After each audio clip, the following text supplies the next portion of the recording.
there. And one guy challenged me one time and said, "Hey, what's the best sales process out there?" And I said, "The one you follow." Still talking. Now, is ours the best one? I don't know. I like ours. But 6 steps, 4 steps, 8 steps, I don't know. Just follow a process. But there. When the doubt gets loud, but answer that call. Vision ain't real till you grind at speed, so breathing deep. Then call the damn leads. Call the damn leads. Hey, welcome back to Call the Damn Leads, the show by sales professionals for sales professionals. I'm your host, Drewbie Wilson. With more than 2 decades in sales, I've seen it, been through it, heard about it. Now I'm bringing it to you, my favorite people in the world, the sales community. Because let's be honest, this is the greatest job on earth. It doesn't matter where you come from, what background, what personality type, you can create an amazing life in sales. Today's guest, no stranger to the journey. I'd like to welcome Jorge Chavez to the show. How are you, sir? Excellent. I really appreciate you having me on your show, and I'm looking forward to it. Sales done by sales professionals, what better place to hang out? Amen to that. And I can already tell this is going to be a great show just by our conversation off camera. So I want to jump right in. I want to hear your crazy sales story first. Well, there's countless stories, but I will say, so I'm speaking at an event in Phoenix, and I was nominated by a client of ours. They're mechanical contractors. And this group has been through a few groups have been through our training. And so I was sharing with him what I'm going to talk to the whole audience about. And it really ties into our philosophy about sales. I see a lot of sales processes out there. And one guy challenged me one time and said, "Hey, what's the best sales process out there?" And I said, "The one you follow." Now, is ours the best one? I don't know. I like ours, but 6 steps, 4 steps, 8 steps, I don't know. Just follow a process. But there's something much greater than the process, which ties into some of the podcasts that you've had. But there's a philosophy. It's the intent. Why are we having conversations? It's a big question, which could completely change the outcome, how the person feels, how the buyer feels, and what's the purpose of the conversation. So that's our philosophy. It's the intent. And so when we talk about building trust, that's our intent. Trust is the game. It's not about closing the sale. It's about building the trust. It's all about relationships. People buy from people they trust. Focus on trust. And then while you're building trust, be curious, ask questions. Don't pitch, tell, educate, and assume. That's what a lot of people like to do. Be curious. That is a skill. Nothing sells like infinite curiosity. Asking questions that only an expert would ask. That sells, and that's a paradigm shift for a lot of people. So be curious, looking for a good mutual fit. You're not really looking for yeses or nos. You're looking for the truth. And you're willing to go wherever the truth takes you. Like, I love the Jack Nicholson, A Few Good Men. Can you handle the truth? I ask that question to a lot of people. Can you handle the truth? Can you go there? Even if it doesn't make sense. If it's the truth, you should go there. Otherwise, it's a bad sale. It's not going to be win-win. And then mastering, valuing your time, being highly aware of your time and their time and not wanting to waste it. So I was walking through the presentation I'm going to give with this guy is on the committee to nominate a speaker. And I shared with him, okay, here's what I'm going to walk through. I'm going to walk through this philosophy to the entire group. And then I go, and you've been trained on it. So I go, what do you think? How do you think the group's going to respond? And he goes, they're going to say, no, we don't sell that way. And it wouldn't work in our business. And I'm like, that's what I'm up against, man. Everybody wants to get a yes. It's like, quick win. Give me the silver bullets. How do I overcome that objection?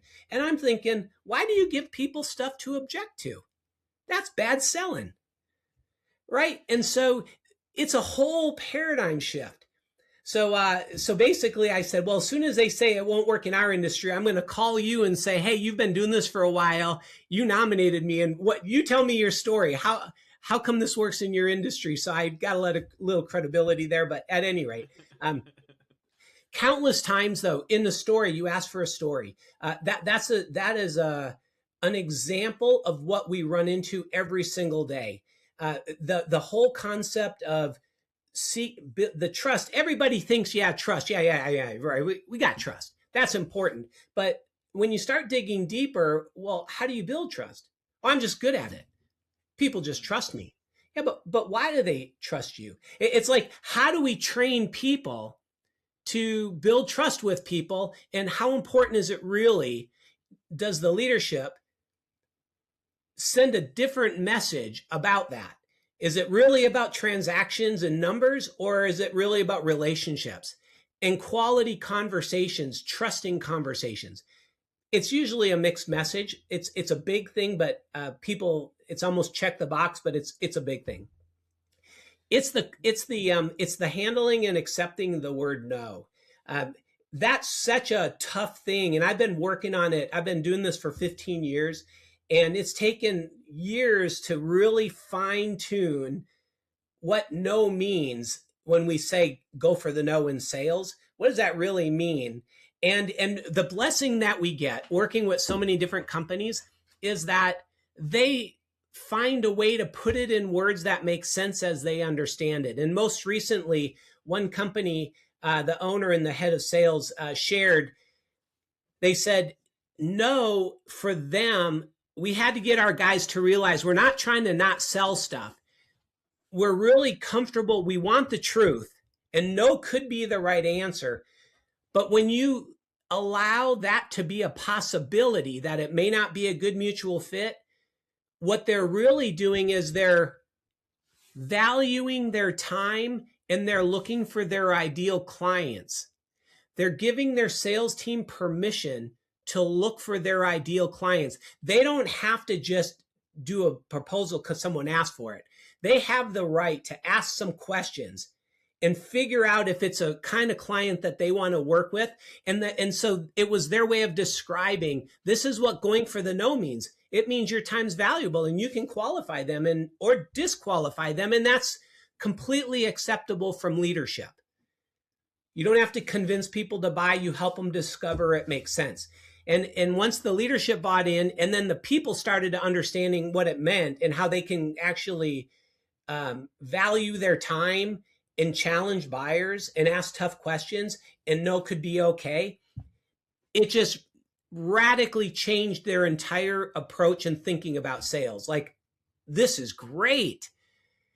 It's not easy to understand, but when you spend some time, and so there's countless stories of that, but we're up against go for the yes every single day. Why are so many books written about trying to get a yes? Well, because everybody sees, not everybody, I'll take back to everybody.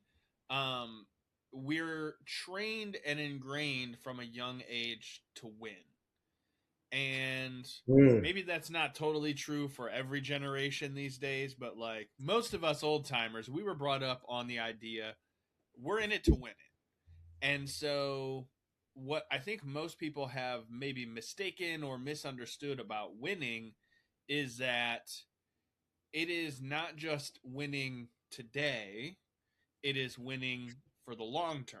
It is winning for as long as you can possibly win to continue playing in the game and being a part of this. And so most sales guys, they go into the mentality of, I got a one-call close. I got to get everybody that I talk to with a credit card and a pulse to sign up. And they're not strategically thinking about the layers of what actually goes into providing this product or service, right? Maybe you sign up 100 people, but they're nightmare clients. And they're never satisfied. And then they decide that they're going to go on and rip you on social media because they weren't happy with the way you delivered. Or maybe you don't have a process and you end up signing someone on and you realize that you can't actually help them. And now you have to go back and, tuck tail and say, hey, I'm sorry, we took your money, but we can't actually do what we promised you. And so I love what you're saying in terms of it's okay to get a no if it's strategically set up to get you to the result and get your client to the result that they're looking for. 100%. Actually, Drewbie, those are good points. I want to put a pin in, we have to define or maybe redefine what winning is. Because if we're wired to win, then let's not listen to what the world tells us winning is. Let's come up with what is winning. Let's think about that so we can go win, but maybe we shifted a little bit. When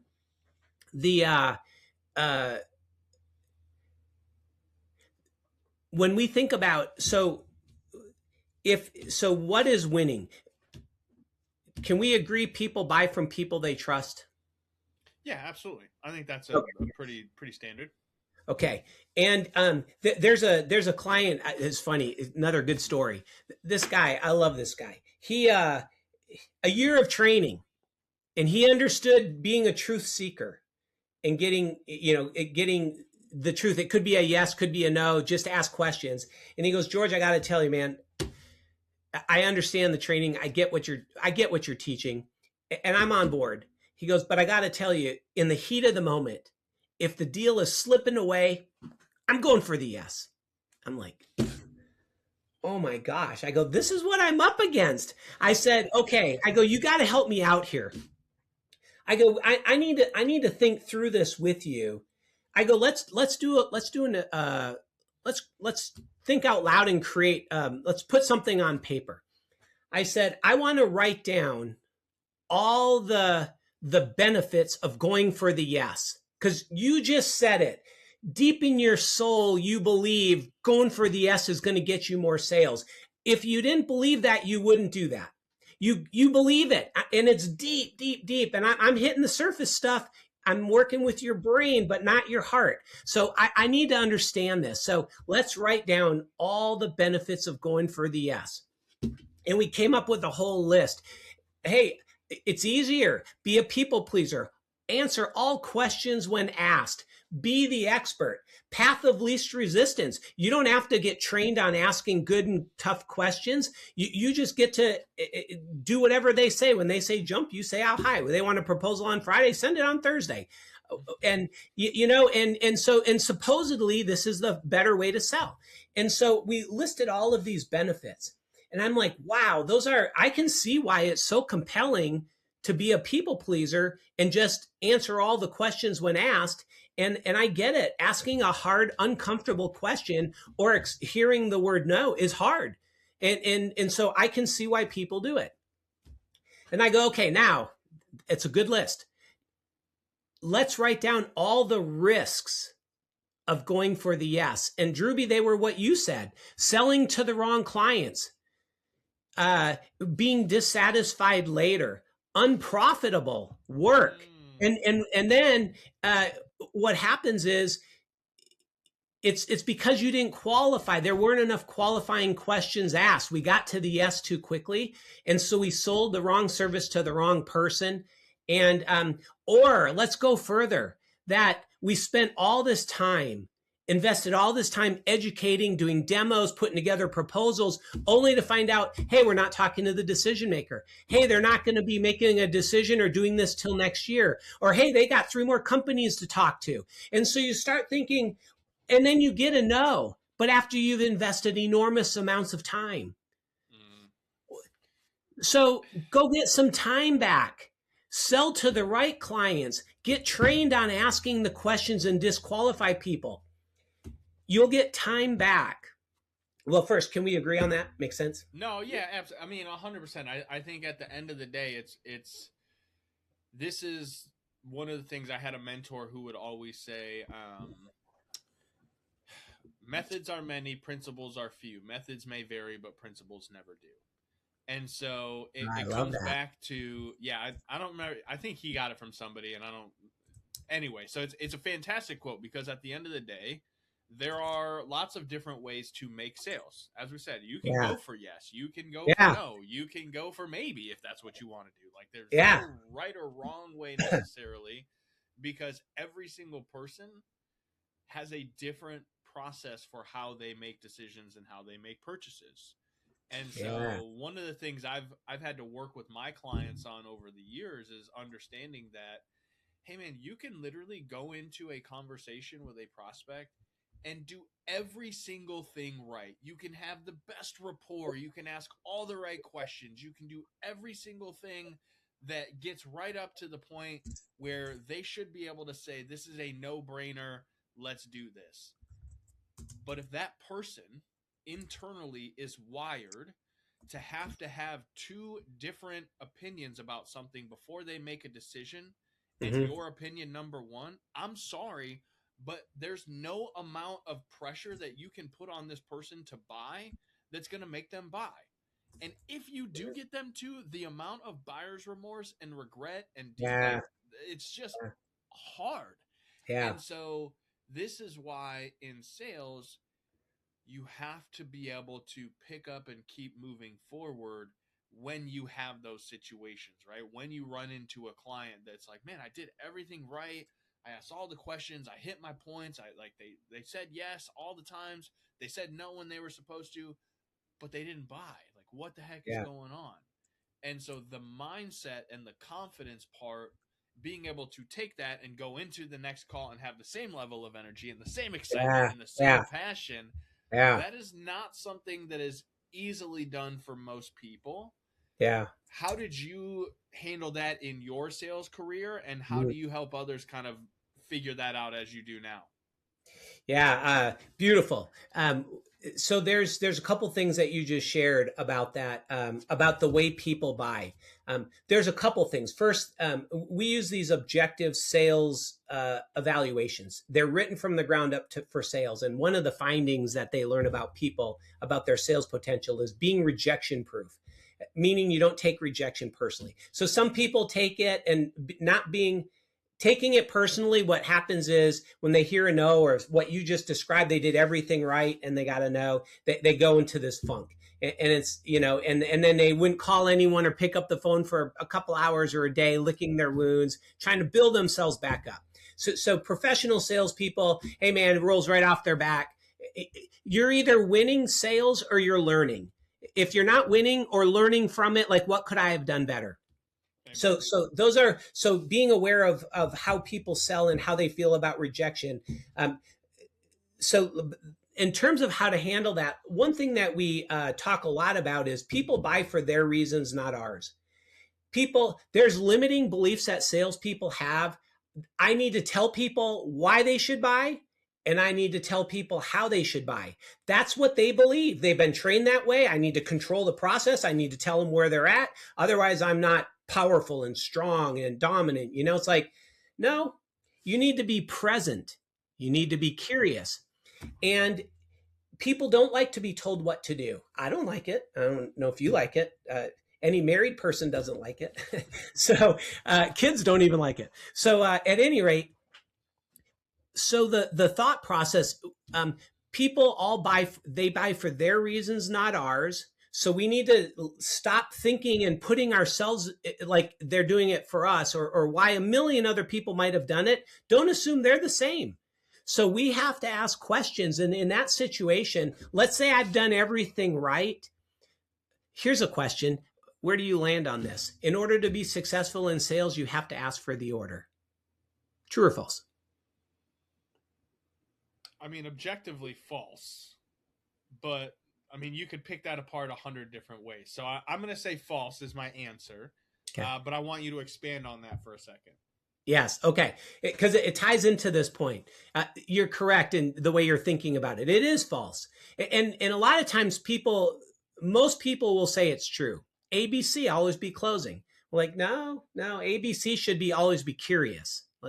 That other part, if you ask for the order, if you feel you have to ask for the order, the question I would ask is it possible you're making any assumptions? When you ask for the order, you're making an assumption that they're ready to buy. And we all know what assumptions do to any relationship. They're not good. Yeah. So how would I handle it then in a situation like that? Let's say I've done everything right, and they're like, "Yep, I've got a perceived need. I've got a problem I need to solve, and there's enough compelling reason to do something rather than nothing. I'm going to solve it. And I trust you." So there's a compelling reason to solve a problem, and we have trust. At that time, the right thing to do is, and let's say it gets to the point where I've done everything right. It's you have a problem and we can solve it. we would say, what would you like to do next? Or what would you like to do now? We would facilitate it. We actually we don't train salespeople. We create buyer facilitators. And it sounds like a fancy, oh, that's a big word. It's no, it's a complete paradigm shift. We don't sell, we help people buy. Do buyers trust salespeople? Do you trust salespeople? No, absolutely not. And then the question is, why do buyers not trust salespeople? Every stigma that exists, every sales movie ever written, every terrible salesperson that's out there taking advantage of people right now, the solar industry. I'm just kidding. I can go on, but I won't. Right, 100%. And so, and here's getting back right down into the belief system. The fundamental problem is salespeople are trying to sell something, and buyers are trying to solve a problem. And there is misalignment at the very beginning, from the very beginning. And so what a buyer facilitator, that thought process is, abandon the desire, the goal of, I got to sell something, and make your goal, I'm going to build trust and help buyers solve a problem. My role is to help the buyer make an informed decision to solve the right problem, buying the right products and services from the right partner or company. That's my role. And if I make my agenda their agenda, I've eliminated the distrust that people have about salespeople. Because if I'm just trying to sell something, they're trying to solve a problem, we're in the wrong, we're not aligned. And then if we do that, build trust, get to the truth, don't waste time, and we have a high volume of conversations. So there is an activity component. But if we do that and we get to yes, we get to no, we get to the truth, and we don't waste time, the byproduct is a lot of sales. It can't be the goal. It has to be, it's a byproduct. So if you can get the right, what is winning? Winning is this. I'm driving home and I ask myself, did I build trust with every single person I spoke to today? Yeah, I did. Did I get truthful, honest answers by the people I spoke to? Yeah, they were honest. Why do I believe that? Did I waste any time? Am I going for the yes and trying to convince people to buy? Am I listening with happy ears, like listening for what I want to hear? Or am I catching the red flags and calling them out and asking questions? Am I wasting any time? And if we can build trust, get to the truth, not waste time with every person we spoke to, and we've done enough activity, we're going to crush our sales number. That's winning. Yeah, I really love that breakdown, and I appreciate you taking the time to do so, because there's so many people that they've just got it twisted. They've just got it misunderstood. And, man, we could probably sit and nerd out on this topic for many, many hours. I know this is just the tip of the iceberg for all the amazing wisdom that you can share. So how do the listeners, how do we find you, follow you, check out more of this great content? Yeah. Hey, I appreciate that. I go to our website. It's topazsalesconsulting.com. And we have a lot of resources on the website. We have performance assessment tools. We have a bunch of AI tools to help you create a standout introduction or create pain questions. We have a sales hiring calculator. If you're not sure how much a bad hire is costing your business, use our calculator. We'll help you figure out what those components are, even opportunity cost, to see maybe there's a better way. It's costing you a fortune just to discover. So I would encourage people to go there. I appreciate you having me on and talking about what hopefully is our favorite subject and all your listeners love. Hopefully they heard some things that they might not have heard otherwise, and would love to talk to anyone if they're interested, if they need additional help or they just want to have a conversation. Absolute gems dropped the entire time. So I know that they're going to be able to take a few things away from this, George. So thank you again. If you guys did get something from it, maybe you learned something really interesting, or you heard something that reminded you of something you stopped doing a long time ago. Maybe you know somebody who sucks at sales and they need to see this. Share it on social media, send it to them, tag me, tag George, let them know you got some value out of the episode, that there was something worth their time, energy, and effort spent to listen to it. Maybe you've got a crazy sales story. Maybe you want to talk about it on the show because you know it can help someone in their journey. Head over to callthedamnleads.com/podcast. Send us all your details. Get signed up. While you're there, grab a hat, keychain, sweatshirt, something. Support the show. You guys know what to do. Go pick up the phone. Call the damn leads. We'll see you next time. All right. When the doubt gets loud, but answer that call. Vision ain't real till you grind at speed, so breathing deep. Then call the damn leads. Call the damn leads.